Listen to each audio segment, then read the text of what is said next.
सबसे पहले तो मैं कासिम अली शाह फाउंडेशन, जिनके हेडक्वार्टर में इस वक्त मैं मौजूद हूँ, उनकी इंतज़ामिया, ख़ास तौर से अभी शाह साहब से मेरी भी मुलाकात हुई। जितना ख़ूबसूरत मेज़बानी, शफ़क़त, मोहब्बत, नरमी, मेरे लिए बड़ी एज़ाज़ की बात है कि मैं लाहौर में इस फाउंडेशन के प्रोग्राम के अंदर आपके साथ मौजूद हूँ।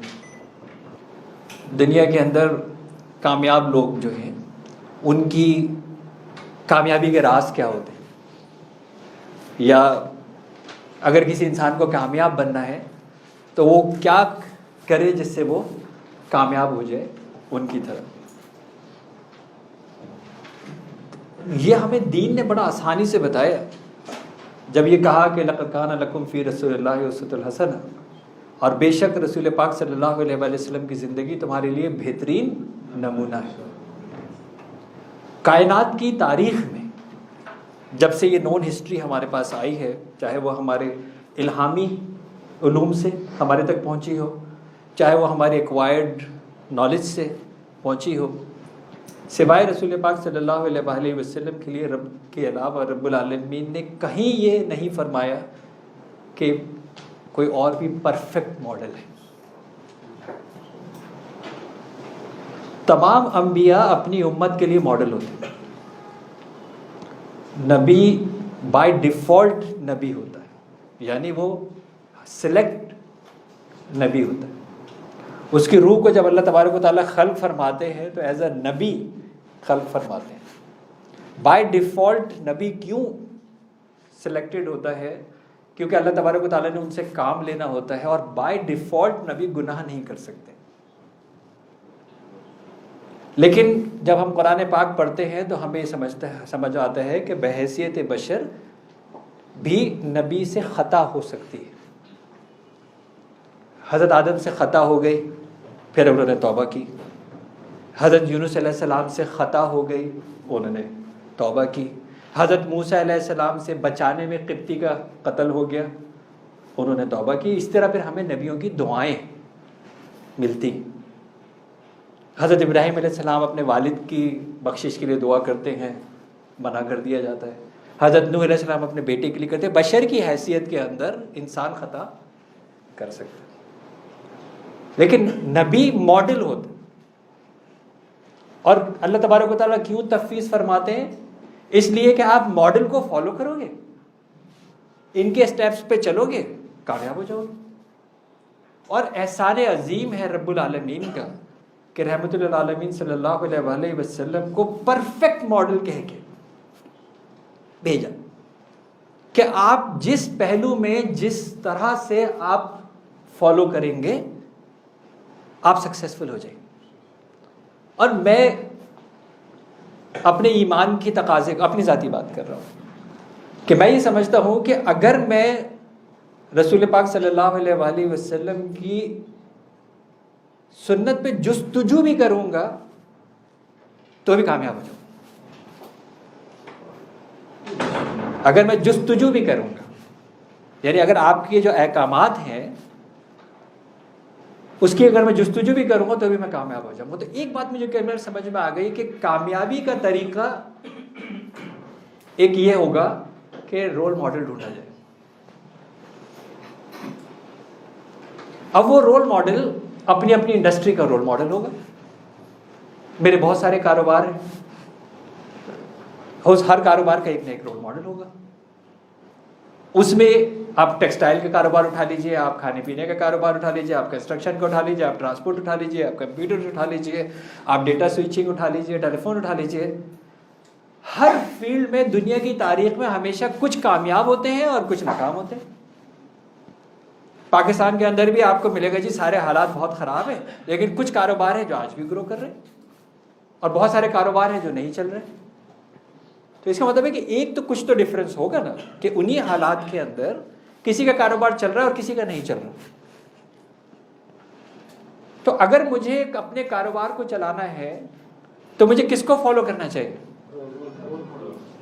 कौन से वाले? रोल मॉडल तो दोनों हो गए ना, यानी मैं कामयाब वाले को जाके स्टडी करूं या नाकाम वाले की करूं? दोनों को स्टडी करना होगा। और मैं आपको ये बताऊंगा, जो कामयाब लोग होते हैं वो सिर्फ कामयाब लोगों को स्टडी करते हैं। जो कामयाब लोग हैं दुनिया के अंदर वो सिर्फ कामयाब लोगों को स्टडी करते हैं। मैं 50 आदमियों की नाकामी को पूछ के क्या ऐड करूंगा? माइंडसेट बता रहा हूं। मुझे पास होना है, मुझे फेल नहीं होना। अगर मेरी तवज्जो फेल नहीं होना है तो मेरी बहुत सारी एनर्जीज उस बचाव की तरफ काम कर रही है कि मुझे फेल नहीं होना। इस पांचों हवास में से जो चीज भी आएगी इसको प्रोसेस करना है। मुझे सेहतमंद रहना है, मुझे बीमार नहीं होना। और आप स्टडी कीजिएगा अपने आसपास, वो जो कहेगा बस मैं बीमार ना हो जाऊं, उसके बाद दवाइयों का अंबार होगा। वहां पर कुछ ना कुछ फांक रहा होगा, यार ये खा लूं इससे ये कम ना हो जाए, मैं विटामिन खा लूं, मैं मिनरल खा लूं, मैं कैल्शियम खा लूं, मैं गैस की गोली खा लूं, क्योंकि मुझे बीमार नहीं होना। और जिसको बीमार नहीं होना वो दवाइयां खा रहा है। और जो ये कह रहा है कि मुझे सेहतमंद रहना है, उसके बाद दवाइयां नहीं है। मेरे पास जो वक्त है, देखिए एक बात बड़ी इंपॉर्टेंट है, वक्त एक ऐसी चीज है जिसकी तकसीम के ऊपर कोई मुबर्रा नहीं है। दुनिया का कामयाब तरीन और दुनिया का नाकाम तरीन वही 24 घंटे। वो अल्लाह का कितने बरगुज़ीदा पैगंबर हो और उनका कोई मामूली सा उम्मती हो, दोनों के पास वही 24 घंटे। ऐसे ही है ना? तो अगर 24 घंटे ही हैं तो उस घंटे का बेहतरीन इस्तेमाल क्या होगा कि वो भी पढ़ूं जो नाकाम हुए और वो भी पढ़ूं जो कामयाब हुए, या वो उनको पढ़ूं जो कामयाब हुए और उनसे जो सीखा है वो बाकी वक्त में वो इस्तेमाल करूं। मेरी बातों में बहुत सारे उसूल मिल जाएंगे आपको कि आप जो भी कारोबार करने चाह रहे हो, जो भी काम करना चाह रहे हो, वो काम से पहचाना जाएगा या नाम से पहचाना जाएगा? ये माइंडसेट है, राइट? ये माइंडसेट है। मेरा काम ऐसा होना चाहिए, फॉर श्योर ब्रांड आइडेंटिटी चाहिए, फॉर श्योर ब्रांड के अंदर इन्वेस्ट करना है, फॉर श्योर ब्रांड को मार्केट करना है। लेकिन जो देखिए एक कारोबारी शख्स होता है, हम लोग जेनेटिकली, अभी मैं अभी का इंटरव्यू कर रहा था कि हम लोग जेनेटिकली कारोबारी लोग हैं, क्योंकि हम लोग दिल्ली बिरादरी से थे। वहाँ पे सिर्फ धंधा सब बताया जाता है, काम काम काम काम काम। सॉरी, दिल्ली बिरादरी जो प्योर लाल मस्जिद दिल्ली वाले लोग, जो उर्दू स्पीकिंग जिसको आप कहते हैं, दिल्ली वाले। तो हमने घर के अंदर सिर्फ कारोबार। हमारे खानदान के अंदर मेराज होती थी कि उसको मैट्रिक तक पढ़ने दिया जाए। ये मेराज होती थी कि उसको मैट्रिक तक पढ़ने दिया जाए। मेरे वालिद साहब से अच्छा एक अजीब व गरीब तजाद हुआ। मेरी वालिदा मरहुमा ने मुझे एक मिशनरी स्कूल में दाखिल करा दिया। अब कहाँ तो आपका पढ़ने का कोई कल्चर ना हो, कारोबार की बात होती हो सारा दिन, और कहाँ बच्चे को दाखिल करा दें मिशनरी स्कूल में। उस ज़माने में 4 आने टोटल पॉकेट मनी होता था, 25 पैसे। और मेरे स्कूल के अंदर, जिस मिशनरी स्कूल में मैंने पढ़ा, वहाँ उर्दू बोलने पे 25 पैसे फाइन लगता था। तो आप सोचे कितनी टूटी फूटी इंग्लिश के एक्सपर्ट पे हो गया होगा। अमेरिका के अंदर, कनाडा के अंदर अपनी ज़िंदगी के 25 साल गुजारने के बाद मेरी बड़ी ख्वाहिश ये होती है कि जहाँ पे भी मैं ऐसी ऑडियंस से बात कर सकूं जो उर्दू समझते हैं, वहाँ खुल के उर्दू बोलूं ताकि अपनी इस्लाह कर सकूं, ताकि मैं अपनी ज़ुबान को बेहतर जो है वो कर सकूं। मैंने अच्छा फिर शायद पढ़ने में बहुत अच्छा था, कभी ग्रेड्स के पीछे नहीं गया, लेकिन ज़िंदगी के अंदर हमेशा स्कॉलरशिप के ऊपर, डिस्टिंक्शन के ऊपर, गोल्ड मेडल के ऊपर जो है वो रहा। ग्रेड्स के पीछे कभी नहीं भागा, लेकिन ज़िंदगी के अंदर मैंने हमेशा I have done my 2 masters, I have done 2 PhDs, I have done a lot of education, जो हमेशा या स्कॉलरशिप पे या डिस्टिंक्शन पे या गोल्ड मेडल है या so on and so forth।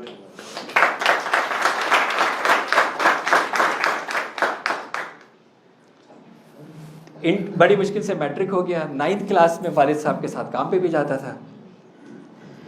जो लोग कहते हैं कि जी चाइल्ड लेबर नहीं होनी चाहिए, मैं हामी हूँ चाइल्ड लेबर का, मैं हामी हूँ चाइल्ड लेबर का। जब रसूल पाक सल्लल्लाहु अलैहि वसल्लम बचपन में बकरियां चरा के काम कर सकते थे और वो परफेक्ट मॉडल हैं, तो उसके बाद कोई नई फिलॉसफी आएगी? और मैं ज़ाहिर है क्योंकि मैं नॉर्थ अमेरिका में रहा, मेरा टेक्सटाइल का कारोबार रहा, मैं इंपोर्ट भी करता रहा, मुझे अच्छी तरह मालूम है ये धोखा है। आप $99 की चीज़ क्यों यहाँ से बनवाते हैं? क्योंकि आपको $2 की यहाँ से मिलेगी, और $2 की जब ही मिलेगी जब कोई बच्चा काम करेगा। आपके यहाँ 13 साल का बच्चा मैकडॉनल्ड में काम कर सकता है, तो मेरे यहाँ क्यों नहीं कर सकता? और वो बच्चा अपने वालिद ज़ैन के साथ, अपने बड़ों के साथ काम करके अपने घर के रोजगार में हाथ बटाए, वो ज़्यादा बेहतर है बाहर बैठ के सिगरेट पिए, वो ज़्यादा अच्छा है? वो ज़्यादा अच्छा है कि वो आपके बैठ के काम करे, हाँ उसकी इन्वायरमेंट का ख्याल करें, हाँ उसकी एक्सप्लॉयटेशन से बचने का काम करें, लेकिन ये नारा कि बच्चे को काम नहीं करना चाहिए, क्यों नहीं करना चाहिए? पता फॉल्ट कहाँ पे आया? अभी शाह साहब से मेरी ये बात हो रही थी, शायद या एंड प्रोग्राम के अंदर इस तरह की मैंने रिकॉर्डिंग में बात कही। सीरत तैयबा ये बता रही है कि रसूल पाक सल्लल्लाहु अलैहि वसल्लम जिनके जानिसारान सहाबा किराम वो थे जो आपका पसीना ज़मीन पे गिरने नहीं देते थे, आपके लिए तैयार थे कि खिदमतगार आपके लिए काम करें, आपको उम्महातुल मोमिनीन का साथ मौजूद था, और रसूल पाक सल्लल्लाहु अलैहि वसल्लम अपने घर का हर काम अपने हाथ से करते हैं। वो टाँका भी लगा लेते हैं, वो सफाई भी कर लेते हैं, वो आटा भी गूंद लेते हैं, वो आग भी दहका लेते हैं, वो बिस्तर भी बिछा लेते हैं। ये काम औरतों के लिए तो नहीं पैगाम दे रहे थे अल्लाह के रसूल, ये मर्दों के लिए दे रहे थे काम, कि जो आदमी घर में काम करता है वही आदमी बाहर भी काम करता है।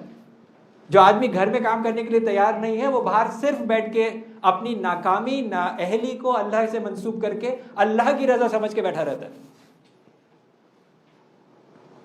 क्यों? हमारा वो कल्चर डेवलप नहीं हो सका कि परफेक्ट मॉडल ने हमें ये मैसेज दिया था, नबी आखिर ख़त्मी मर्तबत के बाद कोई रसूल नहीं आएगा, कोई नबी नहीं आएगा, लेकिन अल्लाह के रसूल सल्लल्लाहु अलैहि वसल्लम ने फरमाया कि क़यामत के दिन ईमानदार ताजिर मेरे साथ ऐसे होगा जैसे ये 2 उंगलियां। ये है मकाम काम करने वाले का, ताजिर का, एंटरप्रेन्योर का। फ़र्क पहले समझें। हम ये एंटरप्रेन्योर का जो लफ्ज़ समझते हैं, ये एंटरप्रेन्योर क्या होता है? क्या हर धंधा करने वाला एंटरप्रेन्योर होता है? क्या हर प्लॉट पे प्लॉट बेच के करने वाला एंटरप्रेन्योर होता है? क्या पैसे कमाने वाला एंटरप्रेन्योर होता है? वो शख्स जो सोसाइटी को सोच के काम शुरू करता है, जो अपने कारोबार के अंदर वो जो पैसा कमाएगा उसका इस्तेमाल में माशरे की क्या भलाई होगी, वो एंटरप्रेन्योर होता है।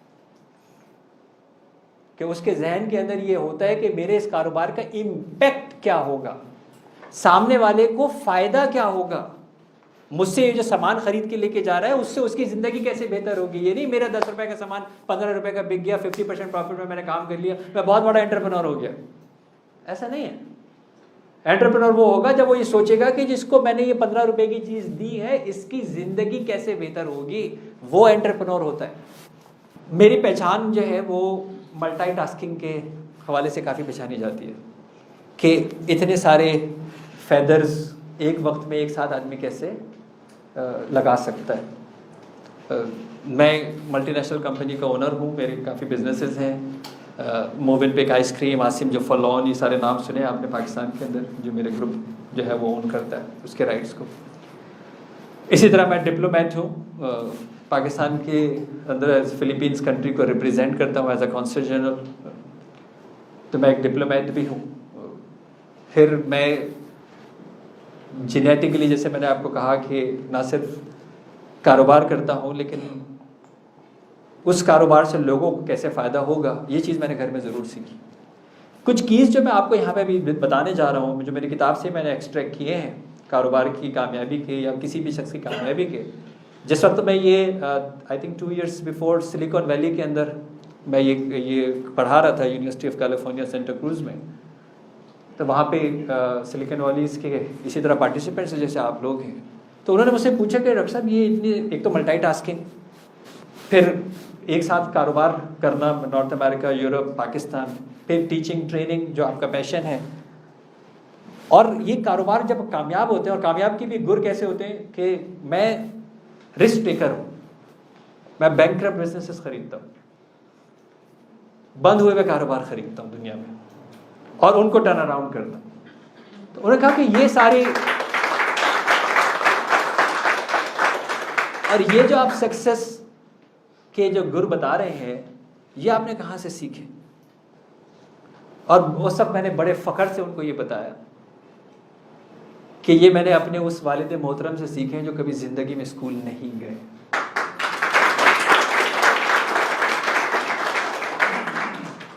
तो अगर सिलिकॉन वैली के अंदर पढ़ाने वाला टीचर गुर वो बता रहा है अपने उस वालिद के, तो इसका मतलब ये है कि ये जो हिकमत है ये किताबों की मोहताज नहीं है, ये यूनिवर्सिटी की मोहताज नहीं है, ये बाउंड्री वॉल्स की मोहताज नहीं है।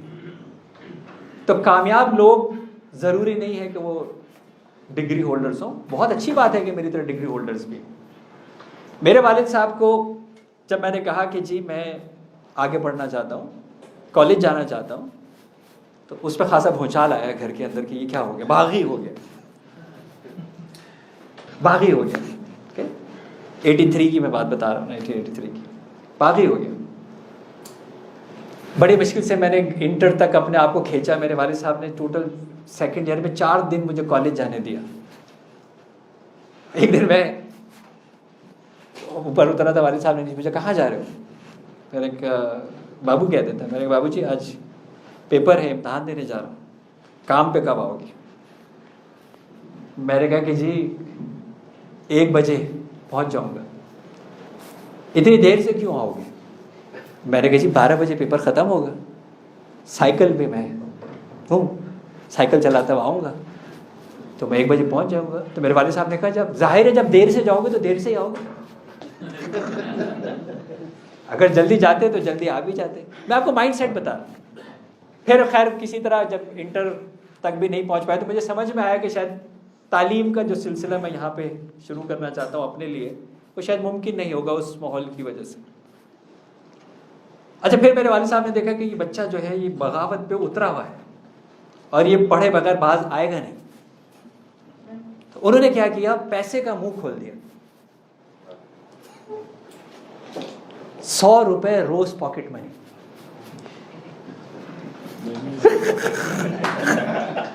उन्होंने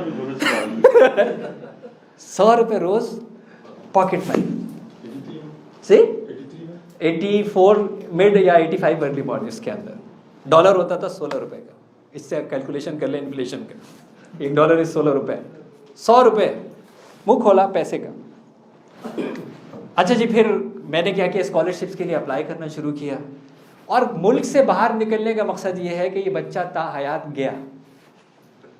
तो पहला नेक काम उन्होंने ये किया जो हमारे ख़ानदान में होता था कि पहले इसकी रिश्ता तय कर दो। और मैं समझता हूँ कि अल्लाह तबारक व तआला ने जिस तरह मुझे जीवन साथी दिया है, शायद मैं इतना अच्छा फ़ैसला नहीं कर सकता था जो मेरे वालिदैन ने मेरे लिए किया। तो एक तो वो उन्होंने कहा कि यार ये, और फिर कराची से हैदराबाद ना जाने दें, ये तो मुल्क से बाहर जाने की सोच, और वो भी अमेरिका, जहाँ से कभी पलट के वापस ही कोई नहीं आता था उस ज़माने में। कह के जाता था नहीं आऊँगा। ये भी था, अगर 4 आदमी से पूछेगा ना भेजिएगा मत, जो गया नहीं आया। नहीं आया। तो पहले क्या हुआ जी, वो फिर वालिद साहब से मैंने बैठ के फिर बात की कि जी मैं पढ़ना चाहता हूँ और मैं बाहर जाना चाहता हूँ। उन्होंने कहा कि अच्छा मुझे समझाओ कि क्या करोगे। मैंने कहा जी मेरे रिजल्ट आने से पहले पहले मेरे ग्रेड्स वगैरह एज यूजुअल हमेशा से बहुत अच्छे थे, I-20 मेरी आ चुकी थी। तो मैंने कहा कि जी मैं जाऊँगा, क्या करोगे? मैंने कहा मैं 4 साल पढ़ूँगा, 4 साल में पढ़ूँगा। क्या पढ़ोगे? मैंने कहा जी मैं कारोबार ही पढ़ूँगा, बिजनेस एडमिनिस्ट्रेशन पढ़ूँगा। कहता अच्छा फिर क्या करोगे? मैंने कहा जी फिर मैं 2 साल मास्टर्स करूँगा। अच्छा तो क्या लेंगे, ठीक है, फिर क्या करोगे? 6 साल पढ़ने के बाद फिर क्या करोगे? तो मैंने कहा मैं वापस आऊँगा और मैं नौकरी करूँगा। अच्छा ये एक और बड़ा ऐसा भौचाल था। अच्छा उन्होंने मुझे कहा कि ये 6 साल तुम पढ़ोगे तो ज़ाहिर है कुछ खर्चा भी होगा। मैंने कहा जाहिर है, मैं काम करूँगा, कुछ भी करूँगा, गुजारा करूँगा। कह रहे जब तुम 6 साल पढ़ के वापस आओगे और तुम नौकरी करोगे तो तुम्हें तनख्वाह कितनी मिलेगी? उस जमाने में MBA की तनख्वाह 3,000 रुपये महीने थी। तो जब मैंने वाले साहब को ये बताया कि जी मुझे 3,000 रुपये तनख्वाह मिलेगी, तो उन्होंने कहा वो तो तुम्हें अभी मिलती है 100 रुपये रोज। तो जिस आदमी को 3,000 रुपये आज मिलते हैं वो मुल्क छोड़ के जाएगा, 6 साल पढ़ेगा, वापिस आएगा और 3,000 रुपये वापिस कमाएगा। ये कैलकुलेशन समझ में आती है? नहीं समझ में आती। क्योंकि मेरे फादर कहते थे कि MBA करने की क्या जरूरत है जब MBA को नौकरी दे सकते हैं। तो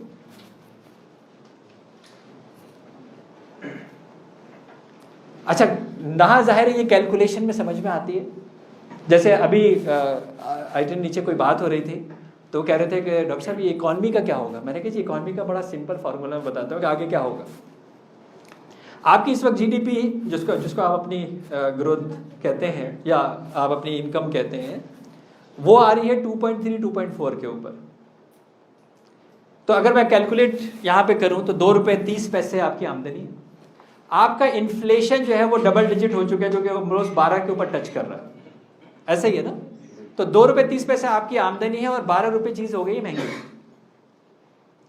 30% आपकी करेंसी डिवैल्यू हो चुकी है। ऐसा ही है। तो आपकी आमदनी है 2 रुपये 30 पैसे, आपका इन्फ्लेशन है 12 रुपये, आपका रुपी डेप्रिशिएट हो चुका है, यानी आज जो आपकी जेब में पैसे थे उसकी 30 रुपये और कम हो चुके हैं, और आपकी पॉपुलेशन ग्रोथ है 3% प्लस के ऊपर। नीचे जो जवाब आएगा वो आपका हिसाब होगा। किसी हिसाब में ये फिट नहीं होगा। 2 रुपये 30 में से क्या माइनस करेंगे?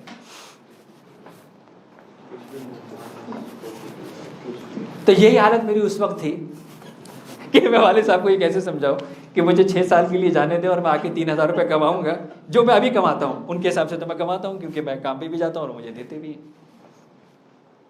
तो मेरे पास कोई ऑप्शन नहीं था सिवाय इसके कि मैं भाग जाऊं। मैं दुआएं लेके उनसे कि जी मैं फिर भी अटेम्प्ट करना चाहता हूँ, और मैं वालिदैन की दुआओं के साथ इस मुल्क को 85 अर्ली 85 के अंदर रिजल्ट आने से पहले छोड़ के गया। पहली दफ़ा मुझे अपनी औकात पता लगी, अपनी हैसियत पता लगी। वो लग्जरी जो इसमें मेरे घर वाले मुझे पाल रहे थे, जिसके अंदर मैं चिकन एंड मटन और अंडे के नीचे बात नहीं करता था। नाउज़ुबिल्लाह नाउज़ुबिल्लाह नाउज़ुबिल्लाह, चावल को मैं गरीब आदमी का खाना समझता था।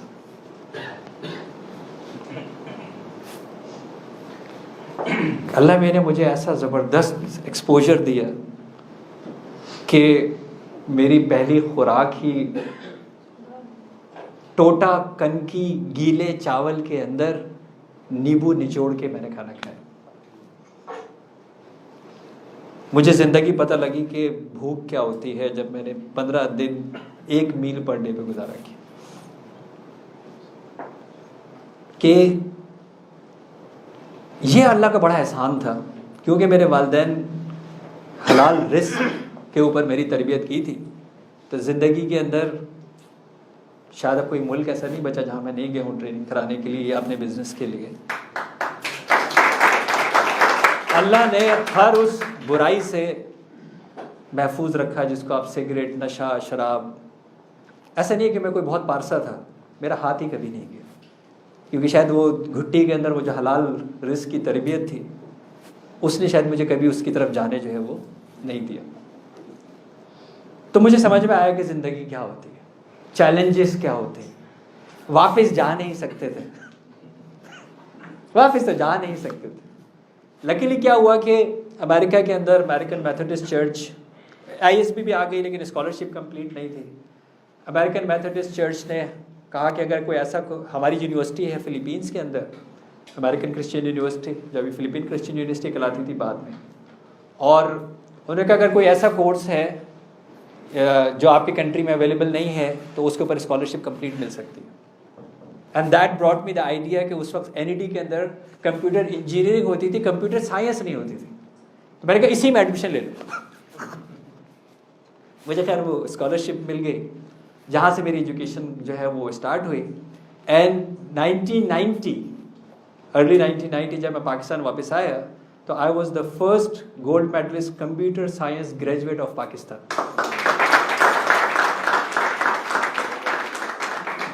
वालिद साहब समझे घूम फिर के आ गया।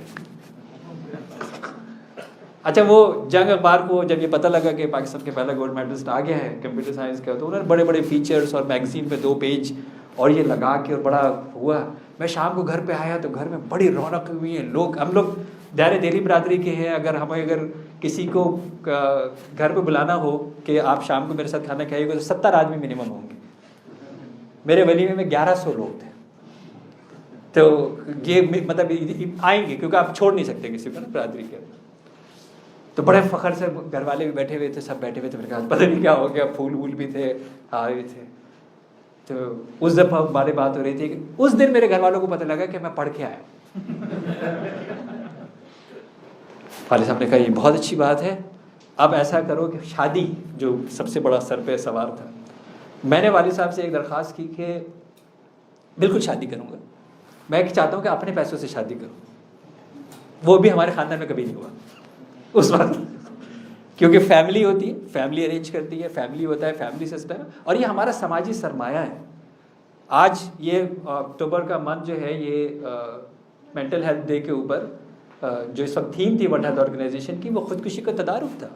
और हमारे मुल्क के अंदर अगर दूसरे ममालिक के मुकाबले में खुदकुशी कम है तो उसके अंदर एक रीज़न तौहीद है और दूसरा समाजी सरमाया है, जो हमारे फैमिली रिलेशन है, जो हमारे सोशल रिलेशन है। ये तदारुक है जिससे इंसान अपनी ज़िंदगी जो है वो से हाथ नहीं धोता उस पर। तो मैंने उनको कहा कि जी मेरी ख्वाहिश ये कि मैं अपने पैसों से शादी करना चाहता हूँ, तो मुझे थोड़ा सा टाइम दें। और उन्होंने कहा वक्त नहीं है। तो मुझे अगली फ़्लाइट मैंने पकड़ी and I landed in Canada. और मैंने कहा कि मैं वहाँ 6 महीने कुछ कमा के वापस आऊँगा, शादी करूँगा। फिर यही हुआ, मैं 1-1.5 साल वहाँ पे रहा। अमेरिका में मैंने काम शुरू किया, कनाडा में मैंने काम सेटअप किया। जिस तरह मैं अपने पैसों से शादी करना चाहता था, वहाँ से मैं जो है वो वापस आया। वालिद साहब को जो है वो कहा कि मैं अपने पैसे, बहुत नाराज़गियों के बाद शादी हुई, क्योंकि हमारे यहाँ बहुत सारी रसूमात थी। जोड़ा मामू का होता है, पति खाना किसका होता है, किसका क्या होता है और ज़ाहिर उन्हीं की ख्वाहिश का होता है। हम वन शादी बिलीवर हैं, तो इसलिए चाहते हैं कि कुछ ख्वाहिशात अपनी अपने हिसाब से जो है वो की जाए। बड़े देखिए इंस्पिरेशंस होती है ना। प्रिंस चार्ल्स की शादी देखी थी, लेडी डायना का ड्रेस देखा था, जहन में ये था कि जी मेरी भी बेगम होने वाली लेडी डायना का ड्रेस पहन के आ रही हो, पीछे इतना लंबा वो चल रहा हो। आइडिया पेश किया तो क़यामत आ गई। थोड़ा फाइट करते रहे, पहली दफ़ा चांस ये था अपने पैसों से कर रहे थे। तो कहा कि मैंने कहा जी ये तो वाइट कलर का जोड़ा, ये तो हमारे यहाँ कुछ होने के बाद पहना जाता है, ये अभी से ये कैसे होगा। अब वो फाइट ऐसा था कि समझ कुछ नहीं आ रहा था। बहरहाल थाईलैंड भेजा गया, वो पिंक कन्वर्ट होके वापस आया, सो एंड सो फोर्थ। समझाने का मकसद ये था कि जो रिस्क टेकर होता है, जो डिटरमिन्ड होता है, जिसने फैसला कर लिया है कि मुझे हर हाल में वो करना है, अगर मैं सही कर रहा हूँ। देखिए बड़ा इंपॉर्टेंट काम ये है कि मैं गलत क्या कर रहा था अगर अपने पैसों से शादी कर रहा था। लेकिन बाज़ दफ़ा क्या होता है कि आपको सामने डिटरमिन्ड होना पड़ता है, डिटरमिन्ड होना पड़ता है। फिर शायद मेरे घर वालों को समझ में आ गया कि अब शायद इसको नहीं रोक सकेंगे, अब शायद इसको नहीं रोक सकेंगे। फ़र्क था, हम लोग ज्वेलर्स थे, हमारे यहाँ वो पुराना कॉन्सेप्ट था कि कस्टमर को कुछ ना दिखाया जाए। नीचे एक तहखाना होता था, उसमें नीचे जाता था बंदा, एक सेट लेके आता था, वो दिखाता था, फिर पैक करता था, फिर नीचे जाता था, फिर आता था, फिर नीचे जाता था, फिर आता था। पाकिस्तान में पहली दफ़ा हम ये कॉन्सेप्ट लेके आए, पहला मॉल कराची के अंदर पार्क टावर जो है बना, पहली दफ़ा ये कॉन्सेप्ट लेके आए कि सारा ज्वेलरी खोल दो शीशे के शोकेस में रख के और सब दिखा। अब ये टोटल वो डिसरप्शन थी उस ज़माने की, आप कह सकते हैं कि यार ज्वेलरी का कारोबार ऐसे भी हो सकता है। और ये वो फ़र्क था कि फाउंडेशन ऑफ जो हमने सीखा, और न्यू इनोवेशन, मॉडर्नाइजेशन जो हमने मगरिब से सीखा, that we become the first ISO 9002 jewellers of Pakistan. तो ये वो फर्क होता है जब आप ज़माने के साथ चलते हुए अपनी इनोवेशन को अपग्रेड करते चले जाएं और उस फाउंडेशन के ऊपर अपनी ये नई चीज़ें ऐड करते चले जाएं, तब आपको समझ में आता है कि कारोबार के अंदर ही होगा। फिर ये सिलसिला अल्लाह का शुक्र है जो है वो कभी नहीं रुका, आज तक भी जो है वो नहीं रुका। तीसरी क्लास के अंदर मैंने पढ़ाना शुरू किया था, जब मैं तीसरी क्लास में था, क्योंकि 4 आने के अंदर मेरी किताबें पढ़ने की ख्वाहिश पूरी नहीं हो सकती थी, क्योंकि मिशनरी स्कूल का बच्चा था, मोहल्ले के अंदर ऐसे बहुत सारे बच्चे थे जिनको मैं पढ़ा सकता था। तो तीसरी क्लास से मैंने ट्यूशन पढ़ाने शुरू की। 6th क्लास में मैं मैट्रिक के बच्चों को पढ़ाता था, क्योंकि मैं इंग्लिश मीडियम का बच्चा था और वो उस ज़माने में 6th क्लास से पहली दफ़ा इंग्लिश लागू हुई थी। तो मैट्रिक के बच्चों के एस्से लिखना और लेटर लिखना और सिखाना और पढ़ाना, और कुछ पढ़ा लिखा बच्चा था तो वो मोहब्बतों के खतूत भी मैं ही लिखा करता था। उस ज़माने में इंटरनेट भी नहीं था, व्हाट्सएप भी नहीं था, फ़ोन भी नहीं था, इसी ख़तों के ज़रिए मैसेज जो है वो दिया जाता था। और मैं पाकीज़ा मोहब्बत की बात कर रहा हूँ, बीवी चली गई है, वापस नहीं आ रही है, घर वाले नहीं भेज रहे हैं, तो वो कहते थे लिखो। अब वो बेचारे मुझे डिक्टेट करते थे और मुझे वो याद है, वो कह लेंगे, उन्होंने मुझे अच्छी तरह याद है, वो मुझे उस पर बड़ा रहम आ रहा था शख्स के ऊपर, से कहा खुदारा वापस आ जा, तेरे बगैर मैं कैसे रहूँगा।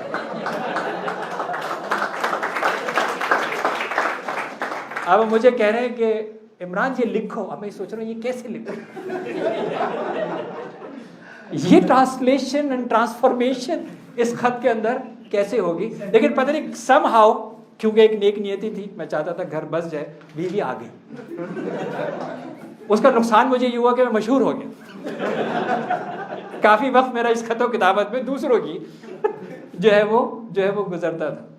सो पॉइंट ये है कि अल्लाह का बड़ा एहसान ये है कि ज़िंदगी के अंदर जब से, जैसे मैंने कहा, तीसरी क्लास की जो मुझे अर्लीस्ट मेमोरी मेरी रिकॉल होती है, मैंने पढ़ना और पढ़ाना आज की डेट तक नहीं छोड़ा।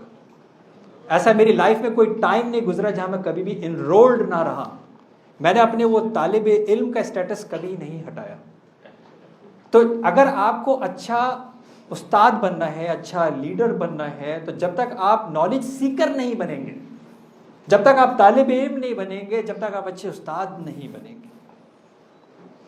अब ये पैशन है, प्रोफेशन नहीं है, पैशन है। पैसों की ज़रूरत नहीं है, फिर इनरोल होने की क्या ज़रूरत है, फिर पढ़ाने की क्या ज़रूरत है। क्योंकि मैं उस मिशनरी स्कूल में पढ़ के आया जहाँ पे सिर्फ वॉलंटियर्स पढ़ाते थे और वॉलंटियर्स कॉम्प्रोमाइज़ नहीं करते। इसी तरह जब मैंने यूनिवर्सिटीज़ के लिए प्रोग्राम्स बनाए, कराची यूनिवर्सिटीज़ के लिए बनाए, बैरियर यूनिवर्सिटी के लिए बनाए, जहाँ मेरे 1 साल के प्रोग्राम्स पढ़ाए जाते हैं, वहाँ पे मेरी अपनी टर्म्स एंड कंडीशंस होती है। यूनिवर्सिटी सिंडिकेट की कंडीशंस नहीं मानता मैं, क्योंकि मैं टेक्नोलॉजी ट्रांसफ़र करता हूँ, मैं टेक्नोलॉजीज़ लेके आता हूँ, मैं नई नई टेक्नोलॉजीज़ डेवलप करता हूँ। आपकी यूनिवर्सिटी में 50% है, मेरी क्लास 75% पासिंग मार्क्स। आपके यहाँ 50% अटेंडेंस है, मेरे यहाँ 95% अटेंडेंस है। आपके यहाँ सेमेस्टर सिस्टम है, मेरा cumulative per day result accumulative system है। पढ़वाना है पढ़वाइए, नहीं पढ़वाना तो मैं नहीं पढ़ाऊँगा, क्योंकि ना आपसे मैं कुछ ले रहा हूँ। ज़िंदगी में मैंने पढ़ाने का आज तक कभी पैसे नहीं लिए।